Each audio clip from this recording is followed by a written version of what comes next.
welcome back to another episode of RoboReplay. Today we're going to be going over a match that might have flown under the radar of a lot of viewers at Worlds 2024, but was one of the most competitive matches that the Archimedes field saw, and the closest that 1678 got to dropping a match before their Einstein's run. To start off auto, we can see that 1729 snipes a note from 1678 by presumably looking at 1678's pathing from qualification matches and changing the auto they ran to deny those 5 points from the Red Alliance. Both the Red and the Blue Alliance have some mishaps happen in their auto routine, which is not out of the ordinary, as is the first playoff match for both these alliances, and the final score out of auto ends up being 36 for the Red Alliance to 31 for the Blue Alliance, a gap that's manageable to work with for the Blue Alliance.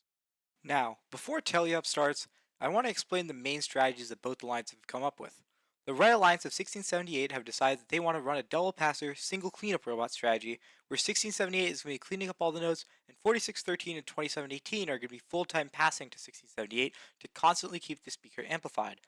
We saw the same strategy for many top alliances earlier in the season, and it worked great for teams like 1323 at the Central Valley Regional and 4414 at the Las Vegas Regional, but the strategy hadn't really gone up against a team that knew how to play very good defense yet. Contrasting the score as many points as possible approach that the Red Alliance had taken, the Blue Alliance chose to have the strategy of 1261 playing the cleanup bot role, 9496 playing a passing role, and 1729 playing a hybrid defense role. The Blue Alliance's strategy was hinging on 9496 being able to pass enough for 1261 to be constantly fed, and for 1729 to post notes that they saw to keep 1261 fed as well, and for 1729 to slow down the Red Alliance enough to allow 9496 and 1261 to make up the gap in scoring power that their alliance had. Now, starting teleop, the first thing we're going to see is 1729 getting an unlucky angle on 1678, who are going to be running towards the red source. And they're going to end up having their raised bumper get stuck on top of 1678. And this is going to end up making them lose a ton of traction as their wheels are going to be lifted up off the ground, and 1729 is going to end up getting pushed into the Red Alliance's source, which is going to end up resulting in a 5-point penalty for the Red Alliance and put the Red Alliance up by 10 points. After this fiasco, we can see that 1729 is going to immediately reposition themselves in a very similar way to 321 does, where they try to keep their flat side bumper on 2718's flat side bumper, but they end up being hit and are essentially parallel to the wall, giving 2718 a route to go around 1729. Luckily for 1729, 4613 has also come to take a note from the source at the same time as 2718, was clogging the area for the Red Alliance and also allowing 1729 to switch over to the robot that has a higher passing capability, which is 4613. 1729 again puts himself in a position where they keep their flat bumper on 4613's flat bumper, and this time are able to rotate themselves correctly to keep leverage on their side by using the wall to their advantage, which is identical to how 321 uses the wall to play defense. Now we're going to see 4613 make a very clean move to slip around 1729, which ends up working beautifully, and they're able to cleanly slip around 1729 by backing up slightly, rotating to get some leverage, and 1729 has to slide over slightly to cover 4613's option now of going around them from their left, which gives 4613 enough room to slip through, and it's a beautiful offensive play and very clean driving that gets 4613 through some pretty well played defense. Now we're going to see 1729 play more towards the stage after 4613 gets past them, and they set themselves up perfectly. As we can see here, 1729 barrels down after 4613 thinks that they have a chance to slip past 1729, and they get leverage from the wall as well, reflecting what they do in the source. But they're going to block 4613 from getting out instead of trying to block them from the source. Something that 1729 could have done here is use their unique rectangular swerve to have their longer side against the bumpers of the red robots, as we're going to see 4613 just do the exact same maneuver backing up and slipping around 1729, as they don't have enough robot to cover the reaction time it takes for them to try to adjust to the play 4613 is going to make. Now, 1729 is going to do great to use the stage to their advantage, as we're going to see 4613 spend a bit of time trying to get through the stage, but as 1729 has a stage like to work with here, they aren't going to be able to make it through the stage, so they just have to go all the way around the stage, where 1729 is going to slip up a bit here, and they're going to allow 4613 to just make their way through for free. In contrast, when 321 made 1323 do this in the Einstein Finals, they always burned off 5 seconds from 1323 cycles by pinging them against the driver station walls, which 1729 isn't able to do here. Now, Due to their positioning being off, they're going to let 4613 go through for free again this cycle, as they don't really have anything to block off 4613 from getting through the easiest path since they're so far from the side wall. They are able to slow down 2718 though, and use their rectangular side this time to keep leverage, and 2718 gets stuck on them for a little bit until 4613 comes back and they let 2718 go. The main reason they're going to be letting 2718 go constantly in this matchup is because 4613 is the higher passing potential robot on this alliance, so you always want to make sure you target the right robot when you're playing defense and not spending your time on a robot that's not going to pass as much as the biggest passer on the alliance. Again, 1729 uses their short side when taking first contact before 16, and although they're able to keep flat bumper on flat bumper for a bit here, they ended up getting out rotated again because their long rectangular body doesn't allow them to spin with 4613. Here, we see 1729 ends up trying to commit to both 4613 and 2718 at the same time, with the positioning they're being in so they can go to either one, but due to this, they're too out of position to stop 4613, and they end up just giving both paths for free. Here, we're going to see 1729 make the mistake that essentially loses them the game, and I'm not really sure why they go for this play against 1678. So currently we see that their alliance has a speaker that is amplified for 9 seconds, so if 9496 and 1261 even get 3 notes in 1 amp period, the score is going to end up being 70 to 65, with them being up even after they've been down 5 points in auto. However, with this play, 1729 is going to end up fouling quite a lot and is going to lose the lead for the Alliance after doing pretty relatively well against the double passing attack of the Red Alliance. 1729 here just makes a lot of uncharacteristic mistakes, which never show up in any of their future matches in their playoff run at Archimedes, or their run where they played defense to end up finalisting at the New England District Championship, which honestly I'm just going to attribute to nerves and stress. They end up playing defense like we saw in week 1 and 2 this year, with the iconic pool bots and the blocker robots that ended up destroying robots that couldn't shoot from a far range. But that type of defense has just been proven to not work time and time again at this point, and 1678 just outdoes everything that 1729 throws at them by baiting 1729 into more fouls. If we look here, 1678 is going to barely snag that note, and then as they see 1729 come towards them, 1678 is going to his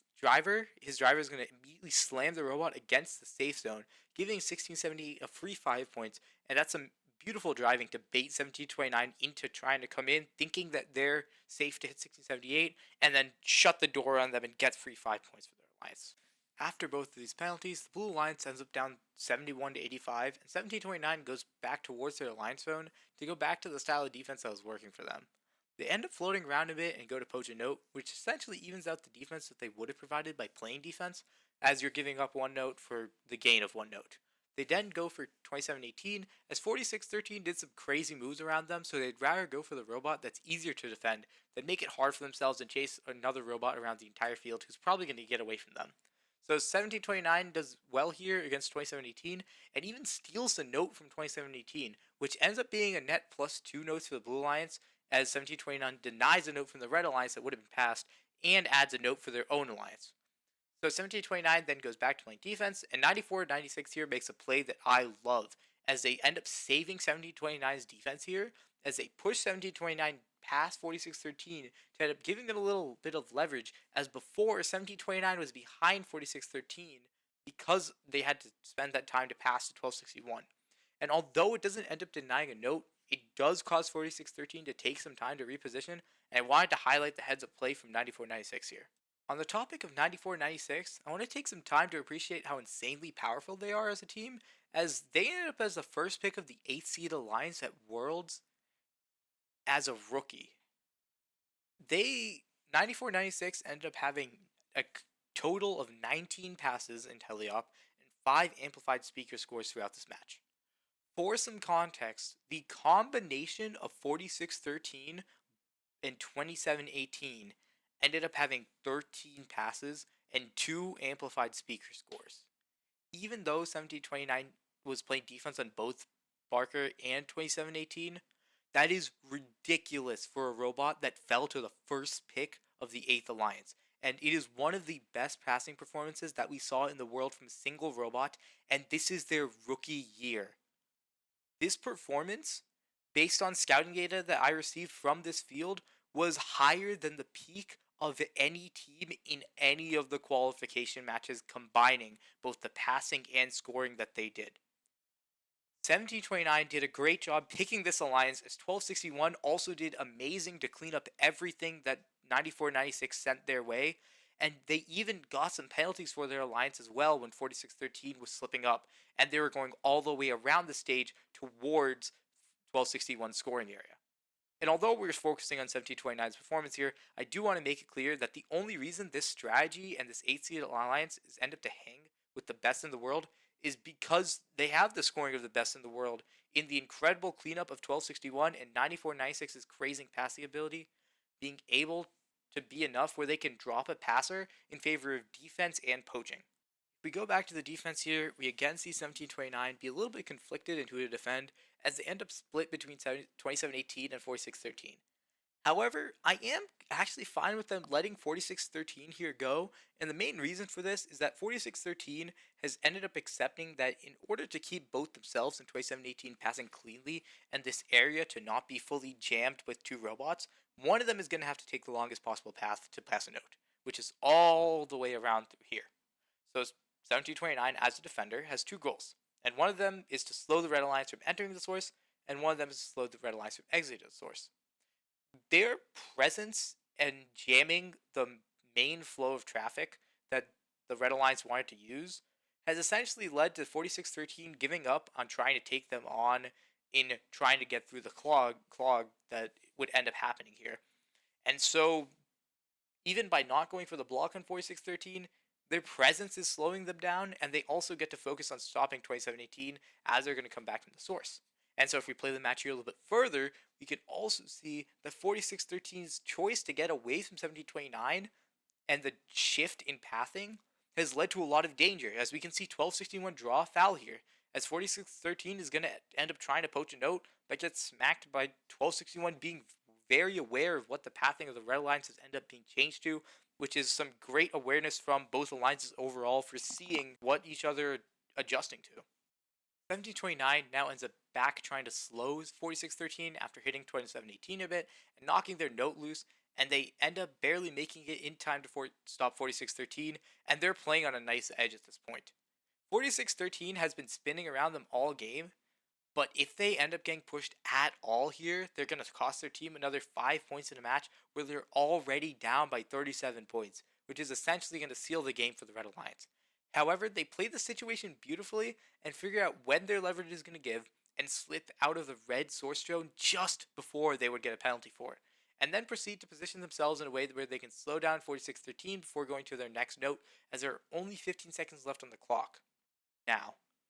as there are 15 seconds left on the clock, the score right now reads 98 to 129 in the favor of Red Alliance, which is a deficit that is almost impossible to come back from unless you have an amplifier ready to be used, and that is exactly what the Blue Alliance does. If we see here, the reason 1729 lets 4613 go instead of fighting more for that ground is because that they see a note that a Red Alliance human player dropped on the ground, which they're going to poach. And with 9496 end up coming back here to fire a note, and 1261 having two notes ready to fire, this deficit looks a lot less large than it does on paper. So 1261 is going to be firing two amplified notes, 1729 is going to fire their one amplified note, and 9496 is going to fire their last amplified note, which is worth 20 points, and they're all going to go climb with 7 seconds left on the clock, and they're all going to end up being on different sides of the stage here. And the communication to have everyone shift to an open side of the stage in essentially 2-3 seconds is incredible, as they all scored from the same position and had to cycle to different parts of the stage in basically 3 seconds. That has to be an instant decision, and they all end up getting their climbs off perfectly. If you notice the red side of the field, we can see that 1678 and 2017 both climbed a while ago at around 15-ish seconds because the lead looked impossible to come back from. In a previous video about the 2023 game, I mentioned how in certain games, teams tried to hide their true scoring potential to allow for a last-second comeback. That was exactly what happened here, as a large score gap that we saw at the start of the scenario made 1678 want to go for the climb earlier than risk another note, because they want to solidify that climb and the trap, and it ends up working this time for the Red Alliance. So, if we see the end score all the way here, the Blue Alliance ends up putting a great fight, and they end the match 127 to 136. And they could have even won this match if some mistakes weren't made to give up 15 points worth of penalties. The Blue Alliance actually either outperformed or tied the Red Alliance in every scoring metric at the end here other than penalties, as they had 104 points to the Speaker to Red Alliance's 100, and they had 9 state points to the Red Alliance's 7. Sadly, we weren't able to get a rematch of this matchup in the finals, as the Blue Alliance would end up having a broken robot in match 12 of the playoffs, and even though they broke at the start of the match, would only end up losing by 11 points in a 2v3. This alliance's unconventional strategy of using a hybrid defense and poaching second robot with a single passing and scoring robot was the main reason why they went as far as they did on the field, and it was refreshing to watch after so many playoff matches happened where all alliances did was try to outscore each other, with no real strategic depth to their play other than timings of certain aspects of play. Some great takeaways from this match, for me, would be looking at 1729's rectangular swerve as an idea for defense, as I feel they didn't get the full potential that they could have gotten out of the drivetrain in this match, but it definitely helped them in future matches. I also love watching 4613 do their play of backing up slightly before baiting a defensive robot away from the side wall as a solution to the oppressive half pins that they were up against, which worked great for 321 as well. Poaching as a concept also worked very well for this alliance. It was a great idea that, if it worked against the most drilled human players in the world, can definitely work for any match that teams would have played at the regional or district level. The same can also be said for the strategy of hiding how many points your alliance has to be ready to score until the end of the match, which almost ended up working for the AC Alliance. All in all, this was a lovely match to watch, which had a lot of strategic depth to it. Thank you for watching another episode of RoboReplay, and have a lovely day.